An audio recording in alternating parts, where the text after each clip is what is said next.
Здраво, здраво. Денеска имам чест во третата епизода да имам мојата другарка Катерина Милеска и понова Катерина Галич изминати 5 години.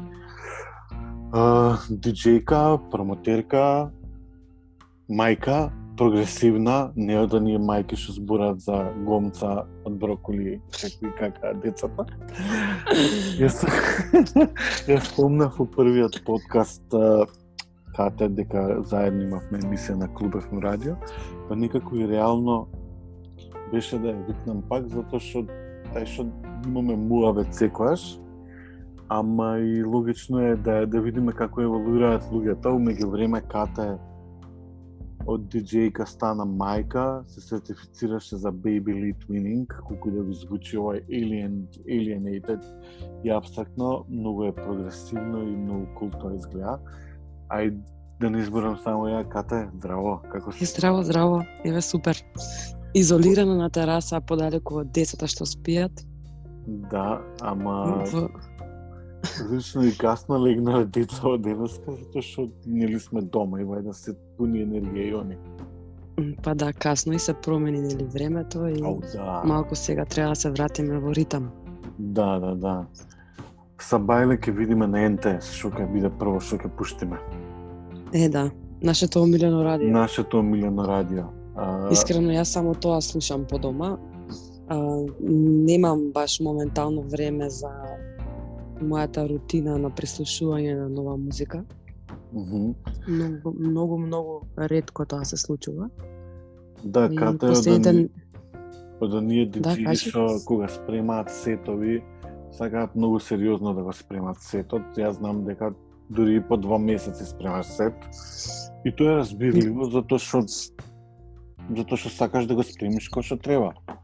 Да, не сметам дека таа музика што ја има моментално не е вредна или е помалку вредна од некоја што е нова, ама секогаш кога нели сум поканета да свирам негде, сакам да бидам во тека, тоа во моментов е толку невозможно, затоа што енергијата ми е насочена на друго место и многу, мислам, ми се одзема вниманието, не можам да се фокусирам само на тоа, а последните неколку пати кога тоа се случи, еве сега во моментов со 2 деца, прво со едно дете беше возможно. Првото беше малку по, нели може да се изменаџира, а сега малку потешко. И навечер останував многу до касно, преку ден нели обврски, идам на работа преку ден. И така малку ми изгледаше тоа на премногу форсирање на моите можности физички и психички, така не знам дали тоа би можело во моментов да се одвива така како што треба да се одвива и како што јас сум си замислила. Нормално, затоа што имаш друг проект, знаеш. Да. Не треба имам 2 мали проекта. Па да, мака, знаеш, луѓето тука се научени диджеи како џубокси да се понашаат, никаква емоција у сетови, идеш, музиката не е, знаеш, ако го спреми го сетот кога што треба. Ја не викам дека треба да сме превише самокритични, али ако го правиме тоа како што треба да го правиме како што треба, нели? Да, тргнувајќи од себе, ја мислам дека треба да се посветиш на нешто за да нели самото нешто ти даде некаков фидбек и да го почувствуваш на некој друг начин. И од секогаш сум била таква, не знам. Од секогаш сум сакала да бидам во тек, да преслушувам музика, да си изберам нешто. I strongly agree with that. Да. Уствари, сега имам само време за NTS и тоа е супер, затоа што платформата е неверојатна. Значи, и можеш да слушаш музика од секаде на светот и како луѓето нели ја собираат и ја презентираат и колку години не знам направи веќе 10, не, 7, да. Дури 7 или 5 не е битно, супер се. Сам малце оф топик во подкастов, али аплицирав кај нив за работа пред некој време и нормално не може да ми покријат виза, а ја некав нешто рилтайм, али тоа о том потом ќе збориме. Да, НТС е фантастичен медиум, искрено мене тој медиум ми помогна пак да почнам да слушам радио.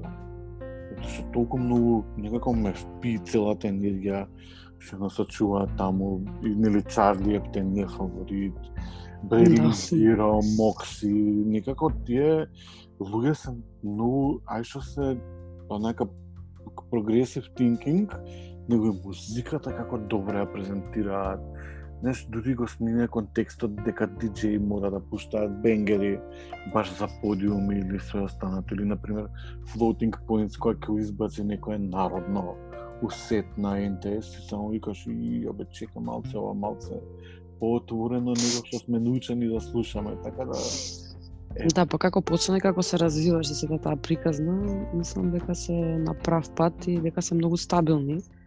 Сигурно имаат добра подлога. Па, мислам дека имаат и фандрейзери од време на време, прават, нели има и таму и мерчендайзери, ако сакаш да ти подржиш, иначе, не знам, ти кажав, студиото има као 10 квадрати у Хофни, многу е мало студиото, ама тоа што излага од тоа студио е прекрасно. Да, супер. Ние с цел свет нели имаат и гостувања, сега моментов не работи, ама... Па добра, ли имаат програма од LA, од Москва, од кај уште не, различни локации. Да, музиката е универзална енергија која што спојува луѓе. Да, супер. А шо музички ти се свига у моментов уствари? Од ДНТС, покрај Чарли? Иначе, овој Чарли што го спомнуваме, да знаете дека има емисија од Сабајле од 10 до 1. Секој Сабајли ги прави утрата многу јаки и ја и Кате знаеме да се допишеме. За да го слушаш денеска што пушташе. Да, малце, мислам, интересен селектор е. Ептен. Необичен и така е малку послободен. Опуштен, да, послободен. Ја еднаш кога, нели, пошто се пишуваме на ретвита, еднаш му викам да те донесам у Скопје и вика, ќе бидеш само ти уште тројца луѓе на журката. Добро, да, па точно. Објективен е, ама и објективен е, ама и он вика као музиката што пуштам нема да им се свига на луѓето. Ја викам не сум сигурен. Ама не знам бе, па и окей, вајде има нови генерации што се поотворени за музика, немам појма. А си му се јавил некогаш во емисија? Не, ама треба да му се јавиме некогаш. Тоа биде пресмешно. Али какви фрикови му се уваат. Ама ќе треба да пееш. Да. Сега имаше интересна случка пред некој ден. Се јавуваат од неколку градови, меѓу другото од Берлин. И дечкото почнува да раскажува дека ќе му пее некоја песна што е од Босна и Херцеговина. И јас викам, мора ова да го слушнам, значи што и да пее, морам да слушнам. И му ја кажува прво која е песната, и уствари испадна дека е Дубиоза колектив. И ја пушта песната и после 2 секунди вика, we have another caller, као ја изгледа да се толку беше од песната. Не знам зашто така, ама... Ништо не му се свигало ова ето. Да. Или може спотото. Можно или се уплашил да не отиде некој друг контент у етер. Хей спич може да не знам шо. Да. Што знам, вака кога ќе се вратиме, твој многу сериозен и успешен последен проект беше Диплима. Ти онака успеа у Стара Чаршија у Капанан да направиш сериозна клубска вечер која што траеше 2 години, ако се сеќавам. Дури онака и мојот последен сериозен диџеј ангажман као на резиденција беше таму. Ако не се лажам, баш некако се трудевме да правиме и постери и видеа и све останато. Дали некогаш еве кога ќе пораснат клинциве и све останато би се вратила можеби со своја резиденција, али не зборам за клубска вечер, него дали некогаш размислуваше еднаш месечно или еднаш утрини да снимаш нешто или да собираш луѓе. Дали ти фали тој момент? Тоа ми устари клучниот момент на прашањево. Во моментов фокусот ми е на толку различно место што на тоа ми е како само добро сеќавање, толку ни размислувам дека повторно ќе ни дека ќе бидам дел од таа култура, ни дека и требам, значи не се осеќам дека воопшто и требам. Океј, супер. You have your own. Да. Да, си слушаш музиката што сакаш, си живееш друг свет, едноставно дури го третираш можеби како некоја завршена приказна, осубави спомени. Сега, мене ја теми се свиѓава Baby Lead. Baby Led Winning, да. Да, Baby Led Winning. Што ми звучи многу cool, али пред некое време, устори некоја почна ти фатив едно стори, беше многу јако, не го следам иначе. Мајката Ката на Инстаграм, вие прогресивни родители, go and follow her, пошто птен cool изгледа, и вика, неуредното јадење промовира подобрување на говорот. И као ова кога го прочитав, викам, вау, човече, колку добро звучи ова, затоа што обично нивни родители се параноични, не му давај на дете ова, не знам што. И вика, ќе прочитам малце од скриншотот, па после тоа ти само ќе кажеш. Вика, една неодамнешна студија го покажува влијанието што контекстот на секојдневните активности, како што се оброците, го има врз децата, односно нивното внимание и учење на зборови. Кога малите деца будно јадат и истражуваат храна со секој оброк, тие учат и за видови и типови на храна, за цврсти и нецврсти материи. Ова помага во нараното учење на зборови и развојот на јазикот. Овој повисок речник генерално е во корелација со подобра извршна функција, што значи подобра можност за примена на некои правила во одредени ситуации и соодветно контролирање на однесувањето. Значи, ова вака кога го прочитав, викам, wait. Као, ова толку добро звучи, тогаш ствари сконтав што е Baby Lead Winning. Па многу работи се поврзани. Да, значи, ова е ствари некој прогресив парентинг, така ќе се третира, така? А не баш, значи, како метод започнува во 2000, не, почнува многу порано, ама во 2010 е напишана книга, се извинувам. Нема проблем. Напишана е книга од една британка, Джил Рапли се вика. Во 2019 има реедиција на истата. Од тука почнува како, да кажеме, некој буст, ајде да речеме, со сигурност да имаш некои информации кои што се собрани од многу и институции и организации и е ставено во една книга за да покаже дека има друг начин, дека порано, многу одамна, пред да се имплементираат кашите, односно пирето во дохраната на бебињата, дека всушност сите бебиња се хранеле на овој начин, затоа што немало блендери и така натака. Односно, кашите биле вметнати во исхраната на оние бебиња кои што имале проблем со тежината и кои што лежеле во болница. И самите доктори во 20-тите и во 30-тите години, 1920-30, сакале да најдат начин како да ги, да им го подобрат здравието со тоа што ќе им внесат храна која што ќе им биде, кој ќе биде возможено да ја внесат на некој начин, а тоа е, се разбира, многу изблендирана за таа возраст. Потоа тоа добива комерцијален потреба и се случува тоа што се случува и понатака тоа било прифатено и од многу други родители, институции, педиатри и така настанува бумот на таа пасирана храна. Инаку има многу критериуми, треба многу да се чита. Јас не викам дека од утре некој може одма тоа да го имплементира и не е за секој родител. Апсолутно. Треба да си присутен, треба да си спремен, постои многу голем страв. Постоеше кај мене, постои кај секој што добро, да, и ти се сертифицираше баш за оваа исхрана. Да, кај нас за жал не постои тој што е, мислам постои, ама не е достапен во секое време курс за прва помош за гушење, иако има нови истражувања од 2020 кои што кажува дека нема никаква корелација со гушење, односно нема повеќе гушење кај бебиња што практицираат baby led weaning, отколку оние кои што не се хранат со лажица.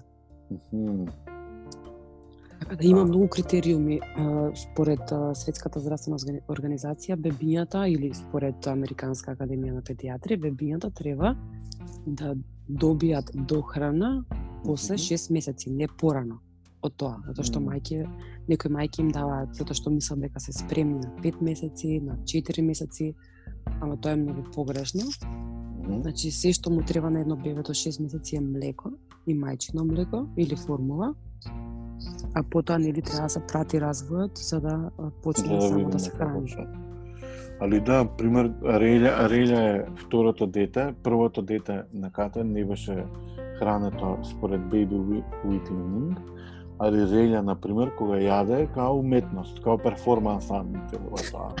Значи, нека гледаш бои, па он ги фаќа, па ги фрла, па се мачка, и све останато, и баш некако пристапот е многу добар, и као вика, исто друго стори што ти го фатив, многу исто така делуваше многу кул, вика кога децата не се изложени на различни текстури, тие со текот на времето можат да станат чувствителни на нови или различни текстури.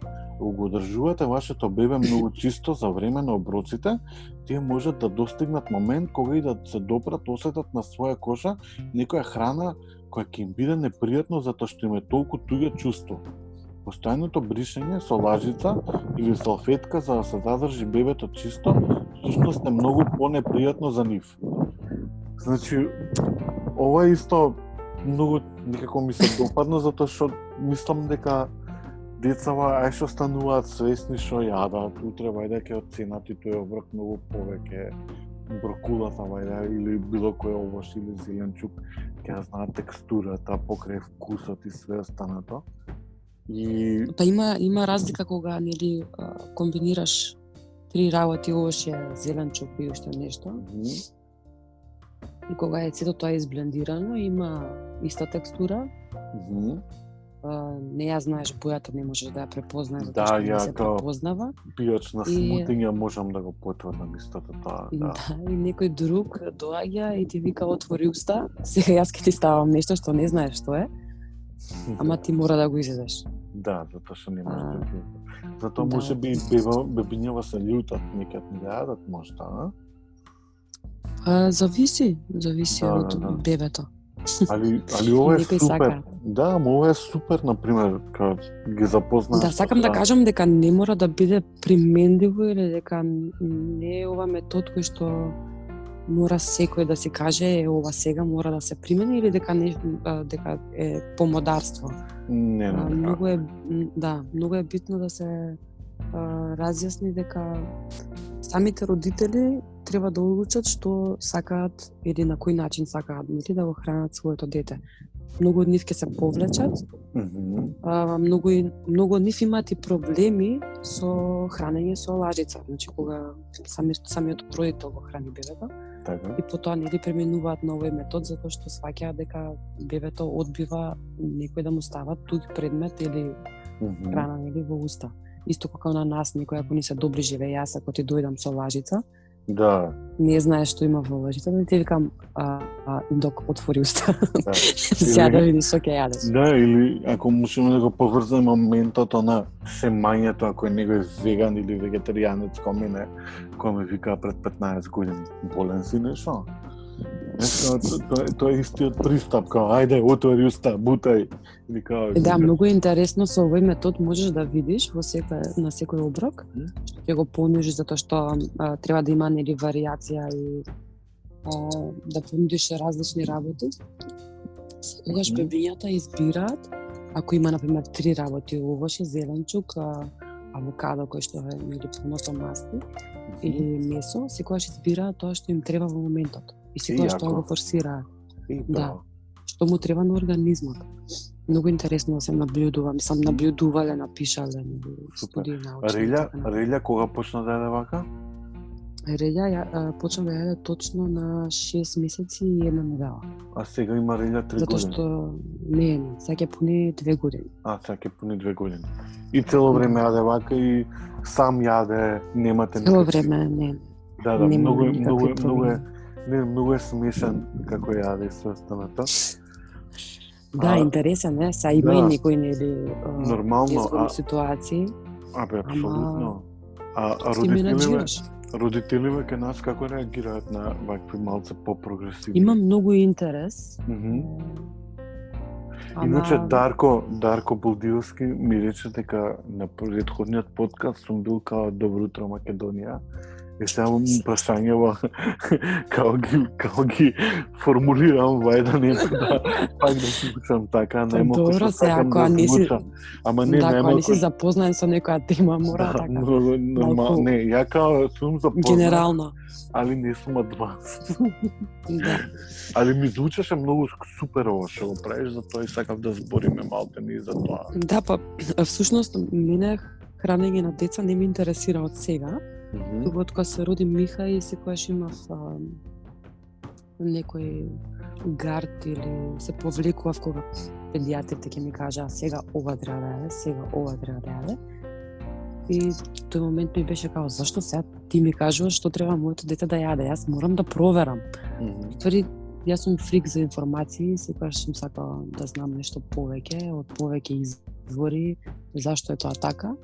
И Миха иначе и во традиционалното хранење светските организации препорачуваат да се почне на 9 месеци со некоја храна што ќе може детето само да ја јаде. Односно со тие finger food што ги викаат. И со Миха и јас почнав на 9 месеци, тоа било пред 4 години. И со него имам проблем со исхраната, ама не е некој, не знам, проблем што нели би можела да ставам црвено светло на тоа или слично. Со Реља, да, кажи? Дали ова бихевиоралното однесување може да допринесе за развојот на детето малце поинаков пристап преку храната? Например, ако родителот, нели, се не знам ова, од што сум гледал, например, родители се љутат, нели, кога децава не јадат, и децава исто од револт не го јадат, исто е тоа, и го фрлаат. Дали, ако пристапов, пошто нели они само јадат, дали помага при јадењето, се ова не знам, као и да го сформулирам, например, дали ако детево јаде уште од мало само, ќе поише ќе има контрола врз тоа што јади и нема да го третира као мачење, не мачење, али као наметнување, ајде сега да јадеш, ја да ти кажам и све останато. Дали ако само... Па докажано е со студии дека има нели помали шанси за обезност. Да. За поголема телесна тежина, затоа што си го слушаш телото што му треба во моментот.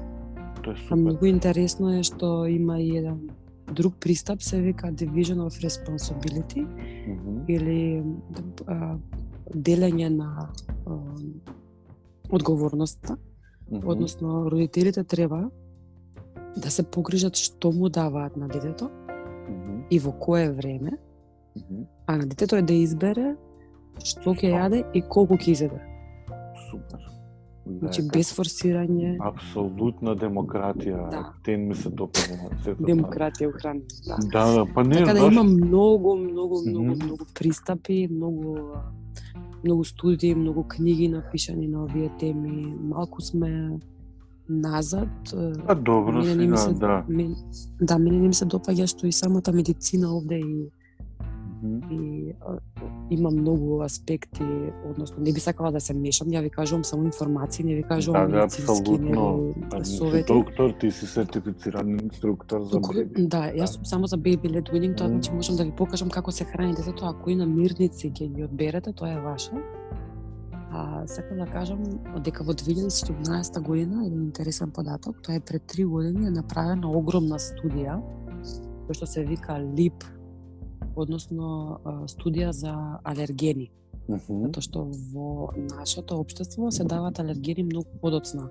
Дури некои мајки и родители ги даваат по 2 години, а таа студија, која што е проширена, нели, Америка, Канада и Европа, односно сите организации и педиатриски организации ја применуваат и ја имплементираат од National Health Service во Англија до American Academy of Pediatrics у Америка.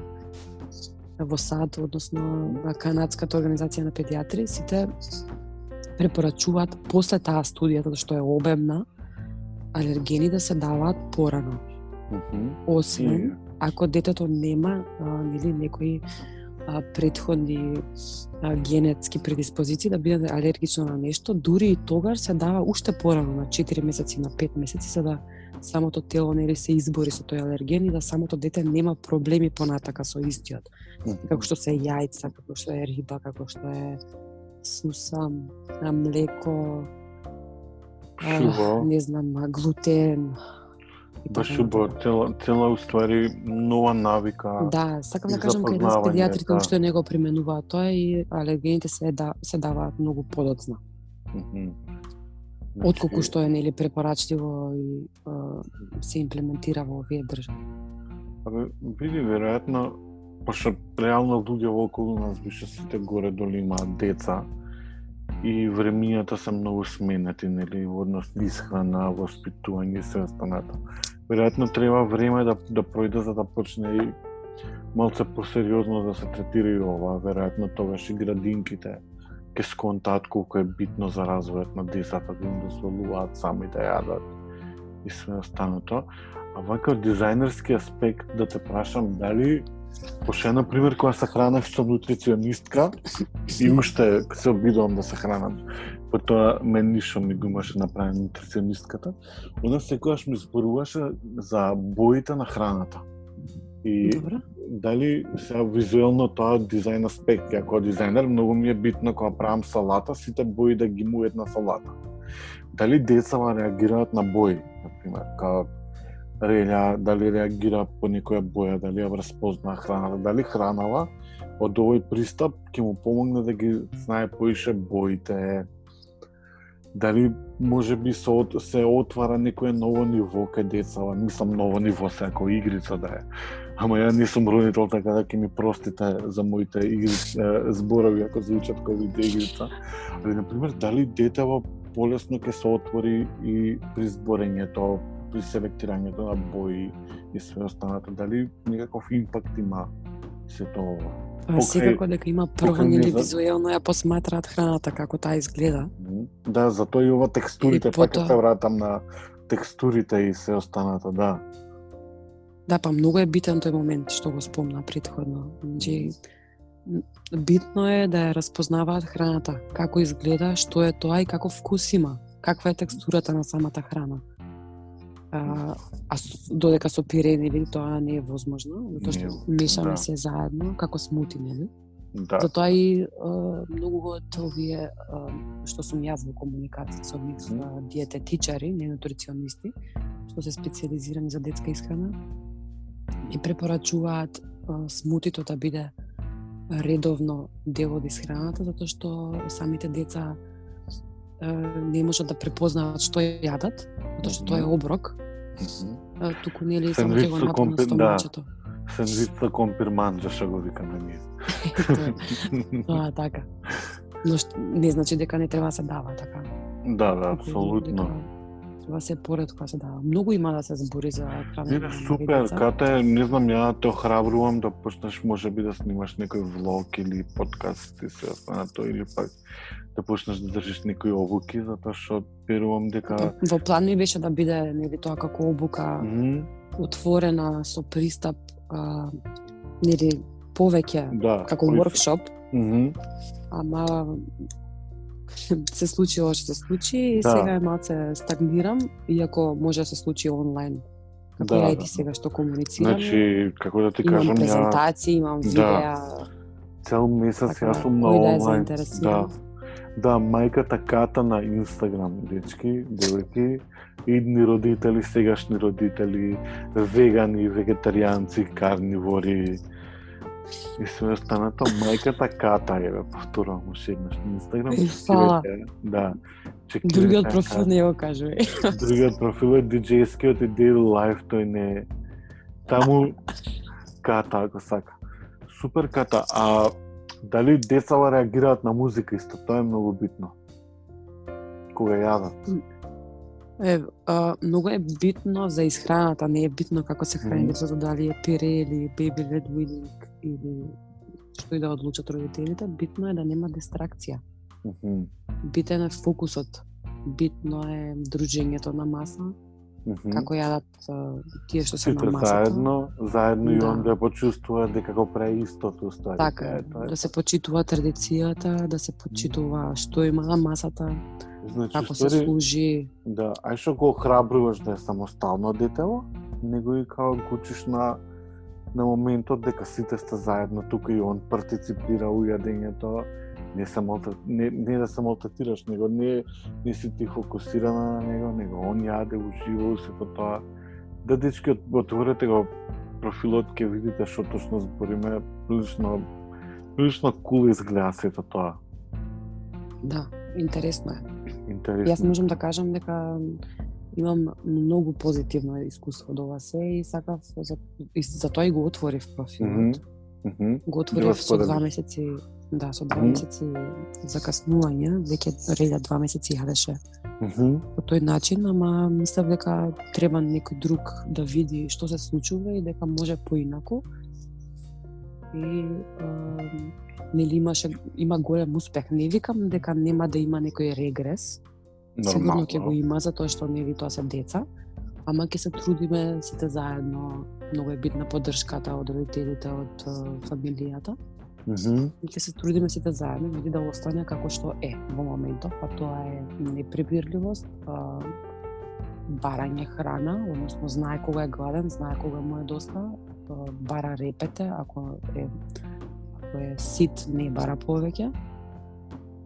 Што е за мене одлично, користи прибор, сам пио чаша од 9 месеци, или со пропратни со пропратни инциденти, ама тоа не е битно. Добро, без разлика, да. Тоа е најбитно. Единствената мана на овој начин на исхрана е што треба посветеност огромна и има многу чистење. Ама и за тоа нели може да се снајдете со мушами, да се опремите со крпи и слично. Следва дека битен развојот на детето и неговата свесност и демократски однос кон се понатаму. Ја мислам дека све е битно. Baby steps се побитни од се останато. Супер. И многу е битно да се каже дека они се поспособни, кои што ние како родители мислиме дека се. Па да. Односно, хранењето или само хранењето е нешто што се учи. Не може да се постигне од денес за утре, не може некој толку мало суштество да научи да јаде со лажица за 1 месец. Треба да биде изложено, треба да има примери, треба да има рутина. Така да се постигнува со труд. Да, мајковци и татковци, мајката Ката на Инстаграм, чекирате што работи. Ката, скоро 40 минути збориме, ептен ти благодарам. И јас на тебе. И се надевам дека на твоите следачи ќе им биде интересна темава. Па не знам, јас се трудам да имам all around теми и баш пред некој ден повикав на Инстаграм што ги интересираат луѓето да слушаат. Има и некои теми што и сакам да ги обработувам, ама има и као теми што никој не го спомна ова, многу е битно. Ја поиднина би сакал да снимам подкасти со некој нутриционист или пак со бодибилдери и све останато, знаеш, пошто многу е битно да се свати храната дека има придобивки во нашиот живот. Затоа што ја лично сум ја осетил тоа што сум 15 години вегетаријанец и што бев 5 години веган и така како ми помогна за здравје и за све останато, така да многу е битно храната што ја внесуваме да знаеме на кој пристап, така да и ова за идните деца. Мене ми се свиѓа многу филозофијата дека не може да се каже здрава храна и нездрава храна. Апсолутно. Тоа во последно време многу го форсирам, затоа што не секој има пристап до здрава храна во наводници. Ама и што е здрава храна? Сметам дека треба, сметам дека треба да се направи некој баланс во хранењето и сами луѓето нели што се хранат да одлучат што е тоа во моментот за нив што е здраво или што е нездраво, или дали е таа храна која што ја јадеме во моментот или ја јадеме поретко. Апсолутно, да. Таа некоја филозофија мене во моментов ми е водилка. Тоа е супер, да, поготово у денешно време, каде што може би храната ќе стане луксус за некој период, затоа што се исцрпуваат ресурсите малтене на земјата, многу е битно и да сме свесни што јадеме и од каде потекнува и зошто е тоа сето битно. Супер! Почитувани слушатели, слушатели сте. Почитувани слушатели, ова беше Celebrate Life подкастот, епизода 3. Денеска на гостин ми беше Катерина Галич, минатото Катерина Милевска диџејката. Јас сум Индок на секоја социјална мрежа сум секаде, можете и мене да ме заследите. Ви благодарам за вашиот фидбек, многу ми значи сето ова во овие денови на самоизолација, како е битно да се држиме окупајт, се останато. Сакајте се себе си, немојте да бидете многу строги периодов, затоа што реално сме сите дома затворени. Гушкајте си ги домашните, ова ќе ви го повторувам секој пат, никад сме немале прилика толку време да бидеме дома, колку што сме периодов. Останете добро, се слушам и се читаме. Кате, фала ти многу. Фала на тебе, чувајте се. Ајде, чао, чао. Чао.